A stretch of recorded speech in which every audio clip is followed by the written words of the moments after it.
Turn around, brown eyes. This is the Bros Watch the Mandalorian, episode 7 for us, season 2, episode 7, chapter 15, The Believer. Bro, welcome in. Yeah. Well, couple of twists and turns in this one. Um, Kind of like I said in the last episode, we've got a heist team. Yes, So we pull. yes, heist The team. first thing is we go to the scrapyard. We see Mayfield breaking down some Tie fighters, and there was a lot of Imperial stuff in that scrap heap. I think I Yeah. saw a Walker leg. There was a bunch of Tie fighters, like lots Well, of and stuff in there. they had turned it. I think it was an AT-AT into like a crane. So Yeah. So we actually saw that on the planet. I think it was Trask with Bo mhm, Katan. We saw that mhm, where they had a yep, walker as a crane as well. yep. So first of all, Bill Burr's back, and he was fantastic. As much as he is a legend in the stand-up game, he has become a very good actor. I mean, I haven't seen him in anything where he hasn't been at least good. Yeah, the only thing that like if I didn't know him before, I would just think like, oh yeah, this guy's a great character. Like he had nothing that said that he was just a comedian. Like Right. it was just I kept expecting something like a little break of character for him or something, but then it Yeah, never yeah. came. Like I mean, he was doing a great job. he even did a good job later in the episode selling like you could see a little tear. I was like, wow, Yeah. Bill Burr can cry. Yeah, I mean, like his emotions, like he wasn't just like Bill Burr playing a character. Right. There's a lot of subtlety, a lot of like little moves in his mannerisms and things that really help sell a character. Yeah, and if anybody's seen King of Staten Island, he was you see that in that movie too. He was phenomenal in that movie. But anyways, I'm back not to it's a good movie. I highly recommend. It's on Netflix. I think or Prime or one of them. Anyway, okay. back to business here. Yeah, I so like when I was just gonna say there's a lot of cool little details in this that maybe might have gotten overlooked. The first one that jumped out to me was when they're the very beginning of the episode when they're in Boba's ship and you see like how his the rotates and you rotating. see the inside Yeah, rotate, like that was just so cool. Like yeah, it's not like an important part, but it just shows you like the level of detail that they have in the show and the thought that they've put into everything. yeah. That goes back to one reason why I love the Expanse so much is that they put details in everything, and they've clearly put that thought in here. They didn't just say like, oh, we can just cheap out on it and just show like close in Right. views. Like they do show the whole cockpit rotating forward, which I even had in my notes, and I loved that. Yeah. I also liked when Mayfield sees Boba Fett. He's like, oh, I'm sorry. I thought you were this other guy. And of Yeah. course, Mando comes walking Yeah. down the ramp right after Yeah. that. Oh. No, that was great. I didn't know if we were gonna get Cara Dune going with them because she did say there's certain things I can and can't do, and at the end of the last episode. So I mean she's But she'll totally do on the anything team. for Grogu. Yeah, for Grogu, man, that little sucker. Um, but yeah, so we get of course there's a remnant Empire base mining highly explosive material, uh, and on this planet I forget there's something with an M, right? Rhydonium? Well, Rhydonium, that I was the think. explosive stuff. But what was the planet? Something with the M, Oh, wasn't it? Mo Mordak? No. Morak. Morak. Morak. Yeah. That sounds right. Yeah. Yeah. Yeah. And it sounds very Star Warsy. Um, Yeah.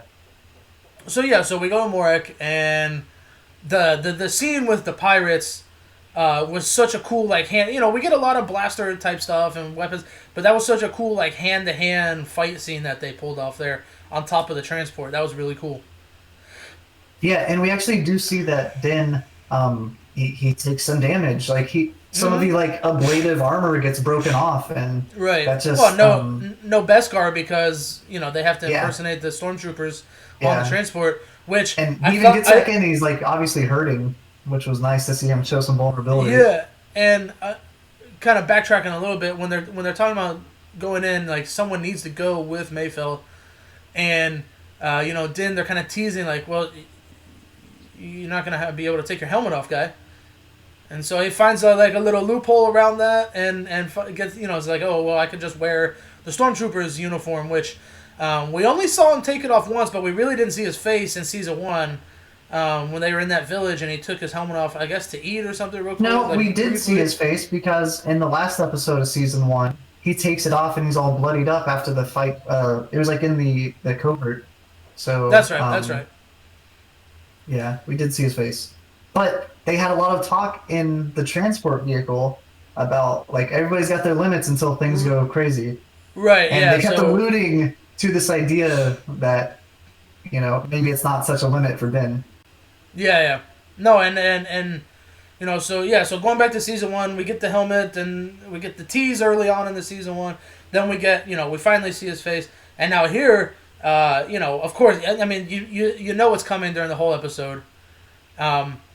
And Mayfeld says, "Oh, that's what was his name? Something. Where is it? His The name? commander. Yeah. Valen Hess. Valen Hess. Yeah, yeah. And yeah, like he's been that guy Richard Brake. He's played a whole bunch of characters. Like you can go back the last 20 years and find him in a bunch of stuff. 10, 15, 20 years. He's been in a whole bunch of like kind of bit roles and character roles. And so, I thought he was great in this too. He really played that kind of ominous, like, evil empire commander guy well. But anyway, so Mayfield says, I can't go in there, dude. Like, he's gonna recognize me. And so then we get Din has to go in, and he has 10 seconds before the computer locks down to scan because they're trying to get Moff Gideon's location, and the only way to do it is this one terminal, and the terminal you have like 10 seconds to scan your face, right? And out pops Pedro Pascal. And he pops it out. I'm sure. Yeah. I was assuming that when Pedro Pascal saw this in the script, he was just like, yeah, just like secretly celebrating. Now I've read a couple different places. They said I didn't. I was a little shocked because they've said that he's not going to be acting going forward. He's just going to do the voiceover, and so because there's no real reason to have him there acting if you never see his face. And so I don't know. Yeah, maybe they can pay him a lot less. Maybe this changes things going forward. Maybe that was like misdirection on Disney's part. I don't know. Because I didn't think we were gonna. Because of that, I didn't think we were gonna see his face anymore. Yeah, that's interesting. I didn't know about that, but it definitely. I mean, I think if they keep the Bo-Katan storyline going, then obviously he is going to eventually get to the point where he's just like, yeah, I can show my face now. It's so stupid. Why did I ever do this? Yeah. I think that's one of the reasons they introduced Bo-Katan when they did. Not just to have the whole Darksaber with Moff Gideon storyline and then Mandalore and all that stuff, but to be like, hey man, like you're kind of the crazy one here. Yeah. like we're the normal Mandalorians. You're the crazy guy. And if you watch Clone Wars, you understand that is very much true. Right. Mandalore looked like a paradise of a planet compared to most of the stuff that they've shown in the Star Wars universe. Yeah. So, I think that's coming. I don't think we're gonna get that right away with the final episode here, but I could see where season 3. Bo-Katan comes back and is like, hey, dude, listen, like, you don't have to keep your mask on the whole time. Yeah. No, really, you're part of a cult. Like, yeah, right. Like, really. Like, Lord Xenu is going to pop out of the volcano anytime. Oh, yeah. Anyways, and then we get, of course, this is, I mean, Bill Burr, at this point, this is the best acting he's ever done. I mean, his piece where he's talking to Valen Hess, and he's like, basically saying like, oh, to Operation Cinder and 5 or 10,000, however many people it was they lost, and like his friends and stuff, and he loses it. Yeah, I mean, as soon as he started talking to this guy, I sat down. I was like, this is why he didn't want to go in there. He didn't think that he was going to get recognized. He knew he was not going to be able to. And he even says a little later, he's like, I just had to get some stuff off my chest, and like, right. Again, as soon as he started talking, I was like, he's gonna kill this guy. There's no way around this. Yeah. No, that was a great scene. And you've got Din kind of sitting there going like, I don't know what to say. Like, I don't know what to say here. It's not just that. Like, he recognizes he's gonna kill him, so he's like, just don't. Yeah, no, don't. Wrong time, guy. Wrong time. There's a time and a place. But then of course, battle ensues from there, and we get a really cool piece where. Kara and Fennec are just sniping people from long ways away, Yeah. Boba sweeps in, and another cool detail is this is the first time I think that we've ever seen a depth charge detonate on planet Yes, the instead of in seismic space. charge. Yeah, I was first off, I was excited when I saw that because I was like, that's like that's what everyone knows like Boba Fett's ship for, right? right, right. And then the way that it sounded and looked on screen was just amazing. So Really good, loved that. so good. Yeah, and I think and then we get to the end, and they're on their way. They set Mayfield free. Say, oh, he died in the explosion. Da, da, da, kind of as his reward for helping. Um, and the message he sends to Moff Gideon, I love Oh. because it was the same thing that he said to him. Yeah, so I love this because it was like him doing a dark side message. Like message in Star Wars is moving back from the dark side, and Right. he's just like getting them at their own game. Like Gideon's expression changed completely when he Oh saw yeah. that message from Ben. Oh yeah, and I think it's cool too because it's more of him bending his rules, right? That message that he sends to Moff Gideon is the most character we've seen from Mando since the show Yeah. started, right? It's the most open he's been, and just like you can tell even with the tone of his voice, like, hey dude, I'm coming for that ass, like I'm coming to get Yeah. you, boy. You're in You're trouble, not gonna homie. stop me. You're Yeah. not gonna do anything. Yeah. And so man, I it's going down next week. It's going Oh down next boy. week. Is it the last episode next week? I Yes, think it is, right? Yeah, episode 8, finale next week. I Oof. want an hour and a half. I want an hour and a half. I don't need 35 minutes, 45. I need an hour and a half. Yeah. Give me a full movie to Yeah. finish out the season. At least make it longer than the Ahsoka episode, which was like 46 minutes or something. Right. Like, because that was such a perfect episode to me. Yeah. Yeah, I'm like you. Just give me as much as Yeah. we can. Give me a full. I Just like let. the TV shows. Go ahead. No. I was just gonna say let Favreau and Filoni make a movie. Just let them. Yeah. Just let them. Every week should be a movie. Should be Stick an a hour and a movie half in every. there. Yeah. Should just be a movie every week. They give us a Mandalorian movie. Yeah, I would be so okay with that.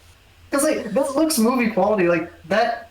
Typically, you can see some like they don't have enough time to do the green screening and like clean everything up by hand. Yeah. But with the whole chase scene, like it looks really clean. It Yeah, looks great. Like I don't see any real like quality drop. It's just great.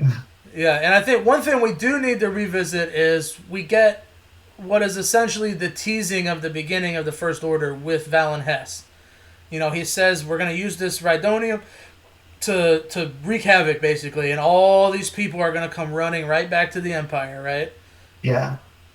So, I mean... The one I wish they would just retcon the sequel movies. Like, just start here and make up your own lore. Yeah. I'm not a fan of the First Order. It doesn't make sense to have a planet now. Like in episode right. in episode 7. Like they should have just done a small focused order, like almost like a terrorist group. Like they're fighting the New Republic, right? So just have it be a small but very effective terrorist group. Yeah, Switch the characters. Yeah, I mean, I don't like retconning that much. Like, it happened. We all watched it. It happened. We had to sit through it. Right. But you just have to base everything around that now that it's been done, and because you can't just ignore everything that happened in those 3 films. Like, story wise, like it happened in universe. You have to continue in universe. Yeah, it's just my issue is just that it conflicts with the rest of the lore. Like it doesn't really make sense because especially if you watch the Clone Wars, there's a lot of like politics and you see lives going on that don't reflect the war between the Republic and the Empire, or the Republic and the Separatists. Those movies just don't fit to me at all. Yeah, I mean, they should. It was almost like they didn't really do. When they sat down and wrote out like the beginning of like Force Awakens, they didn't really read any. They didn't like go back and read the scripts of anything else. They didn't watch Clone Wars. Like, but it was so. What, it was so boring to me because it's like, let's just make another Death Star. Like the first half of that movie, great. It felt like it was leading to something interesting and creative, and then they like, oh, it's just another Death Star. But I think the biggest thing is they didn't have like they didn't have a guy like Dave Filoni involved in helping them guide them through the movie. They just did it. They just gave it to JJ, and I like JJ. I like this stuff, but like they just gave him this movie and a guy who probably doesn't deeply understand the Star Wars world. And as far as I mean, it looks when you watch the movies, it looks like they didn't bring in any advisors. Yeah, yeah. You know, like and also like I think you do give a lot of credit to Dave Filoni, which he is due, but Jon Favreau writes a lot of the episodes too. Absolutely. So they both together. But Filoni's the guy who like says, okay, we can do this, we can't do that. Like this fits and this doesn't fit, you know. And so if they like look at how good this show has become with the two of them, and I believe in all of the Disney announcements, I think they gave Favreau and Filoni 2 films, I think, on top of continuing Mando. I think maybe it was just one, but they gave Filoni and Favreau something else in universe to work on. With all of that, I mean, there were so many Disney and Marvel announcements. They're all jumbled in my head right now. But So anyways, we'll be back next week. We might try and pull on a special guest, I guess breaker downer of the episode next week. We'll see what happens there. I don't even know what to say. I don't even know what the word is for that. But anyways, this has been the Bros Watch the Mandalorian, episode 7. Chapter 15, The Believer. And we'll be back next week. And we'll kind of break down everything, not just from next week's episode, but from the season. And what we're previewing in hopes for Season 3, because we already got confirmed Season 3 Mando. So I think they're starting to film soon, I think. So, and then also, brother, next week starts your show. We're going to do the Bros... We're going to do the Bros Watch the Expanse. So for any of our subscribers out there, if you like that, jump on. And like, rate, and subscribe. We'll see everybody next week. Wrap it up.